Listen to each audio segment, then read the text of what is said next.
So tonight we want to discuss the question of religion. Many people, they'll say to me, are you a Hindu? They'll ask, are you Hindu?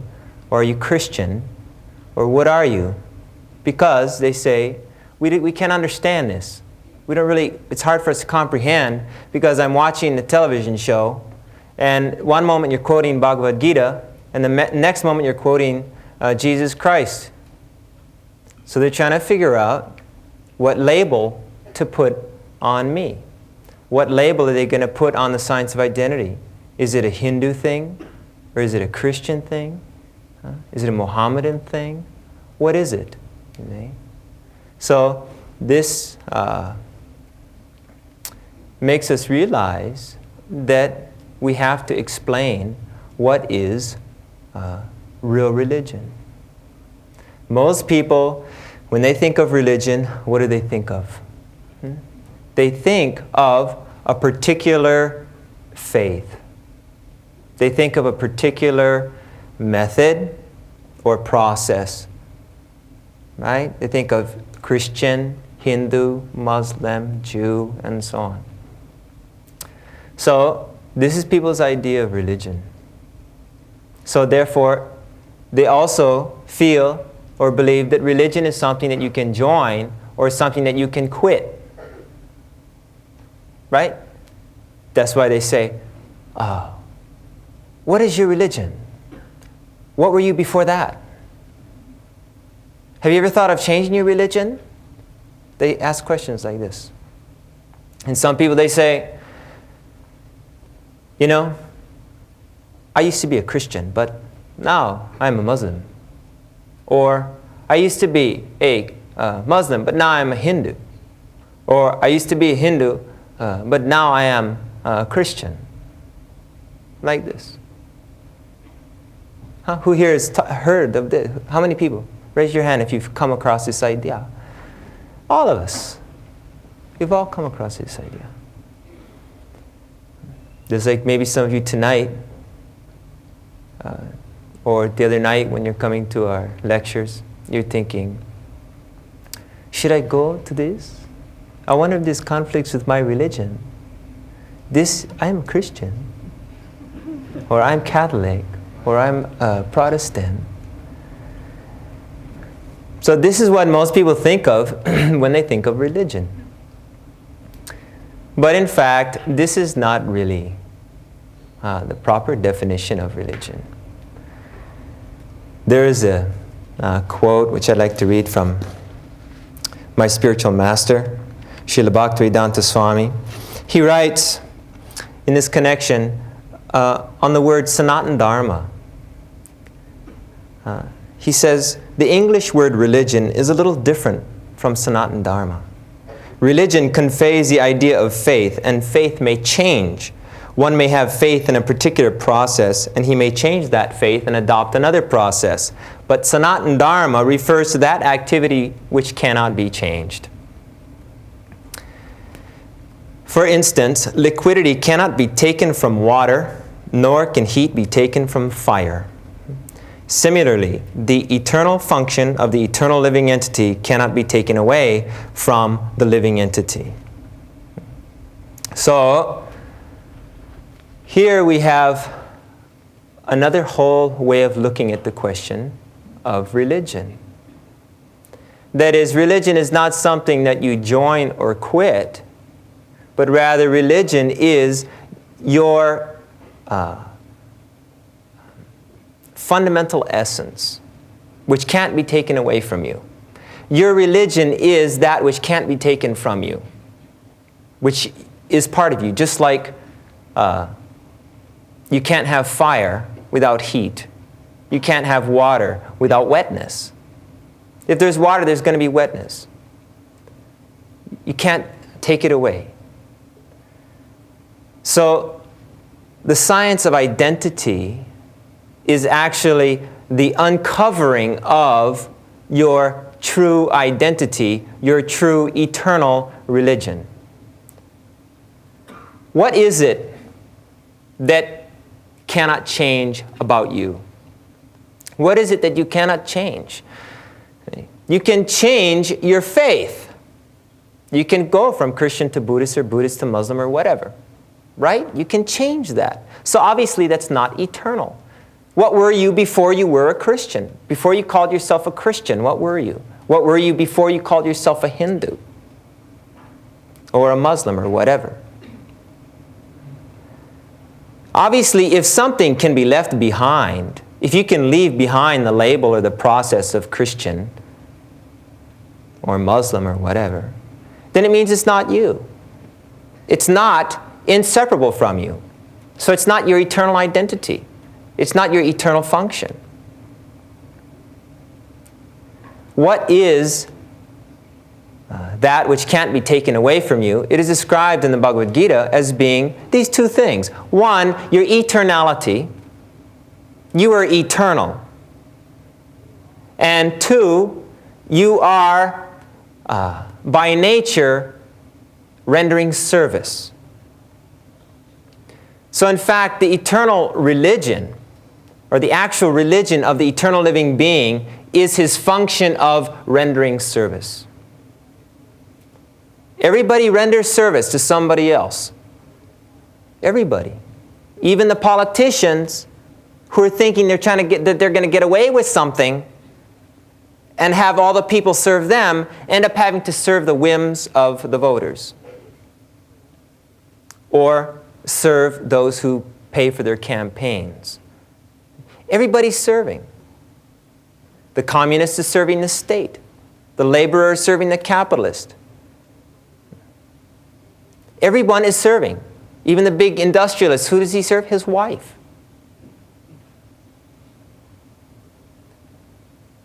And they both serve their children. Their children serve their teachers and their parents. If you look at the situation, you'll find that nobody can get away from rendering service.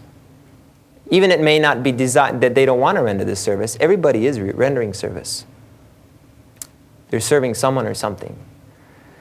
So this natural element which is part of us, rendering service, combined with our actual identity, our essence as spirit, not material. We're not matter, we're spirit. These two things combined make for our actual religion, our eternal identity and our eternal function. The eternal religion of the eternal living being is rendering loving service eternally to the Supreme Being. Really, religion means the spirit soul, the part and parcel of God, rendering loving service to the Supreme Soul. This is the actual, eternal, natural function of the living entity. Who am I? I am spirit, soul, and essence. I am eternal. I am not made of matter. I am not temporary. What is my position? I am dominated. I am not all-powerful. I am controlled by both natural and social elements. From the law of time to the traffic light to diseases, governmental laws, so many things. Social laws and natural laws dominate us. So we're not God. We're not the Supreme Soul. We're rendering service to others also. We can't get away from it. Even when we try, we end up rendering service. Even those so-called great gurus who pose as being God end up rendering service by having to serve the whims of their disciples by having to do all kinds of mystic tricks in order to keep those followers. So they have to serve them. Everybody's rendering service. So we're dominated. We're eternal. We're not all-powerful, yet we are eternal. We are spirit and essence, not matter. And we are actually part and parcel of the Supreme Spirit. So, my real religion as a dominated part and parcel of God, my real religion, my real natural function is obvious: rendering loving service to God. So this is real religion. Real religion means that which you can't take away from yourself. And what you can't take away from yourself is your identity as God's eternal servant. Whether you try to forget that you're God's eternal servant, whether you try to identify yourself as your temporary body or not, whether you recognize your identity as part and parcel of God, or whether you deny this fact, whether you say that you are temporary and you claim that God does not exist, it doesn't matter. You are still an eternal part and parcel of God. You are still spirit in essence, and you still are, in fact, His servant. You may not be willingly serving Him, but in fact, you are serving. Everybody's serving God one way or the other, directly or indirectly. In the material world, everybody's serving God. How is that? We're all serving God indirectly. Does anybody know how? We're serving God indirectly because we're serving Maya, illusion. And illusion is the energy of God. Illusion, Maya, ignorance, is actually working. Material nature is working under the direction of God. Material nature is not independent from God. Material nature is not acting on its own. Material nature is not God. There is a controlling element, a controlling being behind material nature. The origin of material nature, the cause of all causes, and that is God. Material nature is working under the direction of the Supreme Lord. So even those who don't believe in the existence of God, even those of us who try to get away from God, who don't want to serve God, even those who don't want to serve God, we come to the material worlds and we try not to serve God. We try to imitate God. We try to be God. Even we end up indirectly serving God, even though we try to deny His existence. We end up serving Him by serving our senses, by serving illusion, by serving material nature. We're the servants of time. We're the servants of all the laws of material nature. We serve material nature. We are under material nature's laws, and we serve material nature. So even if we don't accept the existence of God, or we don't want to serve God, we still end up being His servant indirectly. So we're still servant of God. But the difference is we don't see Him. We don't know Him. We don't experience the loving relationship with Him that is inherently our right, part of our identity. But we are turning our backs to it. What is naturally ours, just like wetness is naturally the property of water. What is naturally ours, that is our eternal relationship with God, that I am His servant, and having this loving relationship with Him, we don't want to see it. We're not seeing it now because we are serving material nature.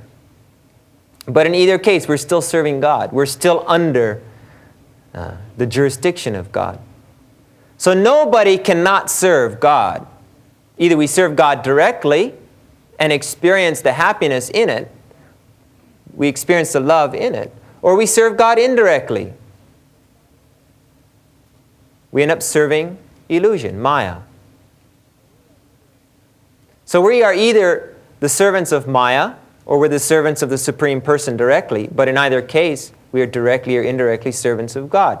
Therefore, it must be concluded that our natural function is eternally rendering service to God. So if we understand these two things, our eternal essence, that I am spirit, soul. I'm not matter. I'm not temporary. I don't begin with the birth of the body or the conception of this body. And I don't end when this body dies. We must understand this, and we must understand that by nature I am the eternal servant of God. This is my natural function. So, religion then means that I am acting on this fact. I am knowing this.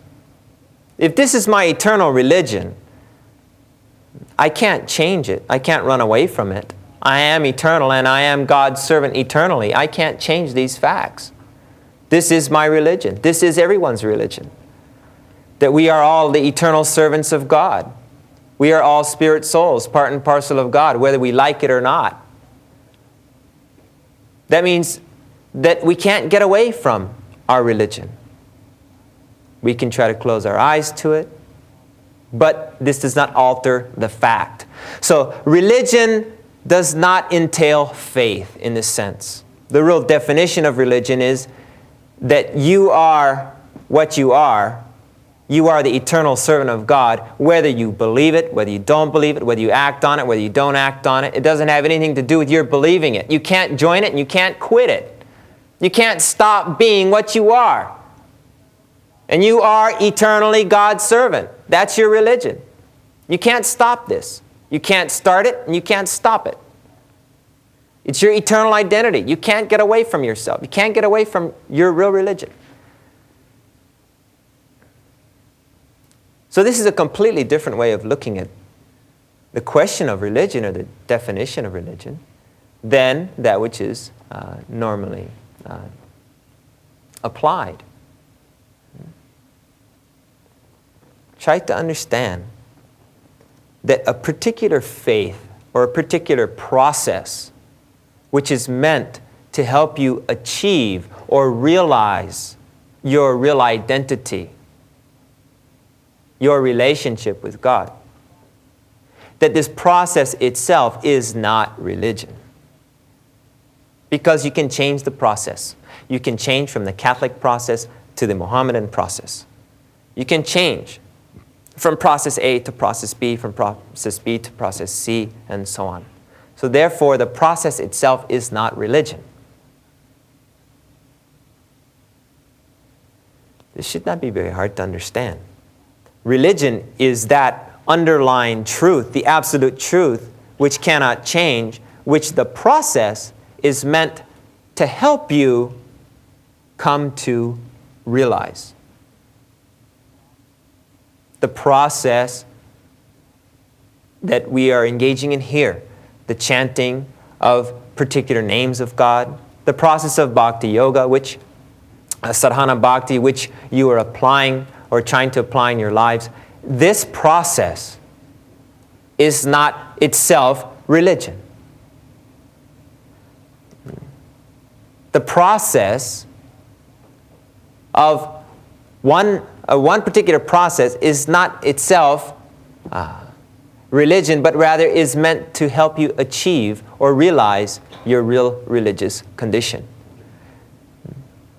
So then any particular process should be judged according to whether or not it helps you come to this standard of understanding your identity, your relationship with God. If, for example, you have been following a particular process from the time of your birth to the day to today, and your body's 50 years old, and you still think of religion as being something you can join or quit, you still think of religion as being a member of a particular team or something that you can join or leave, that you can declare your allegiance to or stop declaring your allegiance to it. If that's what you think of as being religion, and if you think you are a religious person because you are a member of a particular group or team or church or sect or whatever, then it means that the process has not helped you. It means that that particular process you were applying has not helped you.